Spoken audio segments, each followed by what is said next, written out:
Here we have the model of the eyeball. So with the eyeball can be separated into 3 different layers. You have the outermost layer, which is the white part of the eye. That outer white layer is called the sclera. The inner layer, the middle layer, is the vascular layer that has color to it, kind of a purple color. That is called the choroid. And then the innermost layer, where you find your photoreceptors, the neural layer, that's called the retina. On the front of the eye, you'll see a clear covering over your eye. That's called the cornea. Then you have the colored part of your eye, which is called the iris. And then you'll notice that there's a hole in the center of the iris. That hole is called the pupil. This is what will get bigger or smaller depending on the lighting.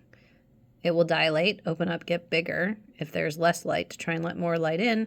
And if there's a lot of light, it's very bright. This will get very small or constrict, so there's not a whole lot of light coming into the eye. The clear disc shape that you can see behind the iris and pupil, that is called the lens. The lens is going to bend the light rays so that they all come together at a point in the back of the eye. Here we can see the macula lutea, which literally means yellow spot. And then you have the optic nerve coming out the back of the eyeball. You can also see some of the extraocular eye muscles. There are 4 rectus muscles. You have one on top, which is the superior rectus, one on bottom, which would be the inferior rectus.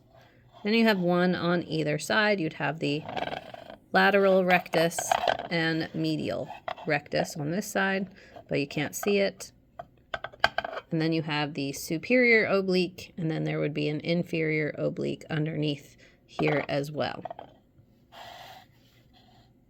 So you have your cornea, iris, pupil is the hole, lens, and we can see the sclera, the white part, the choroid, purple, the retina with the photoreceptors, macula lutea, and the optic nerve.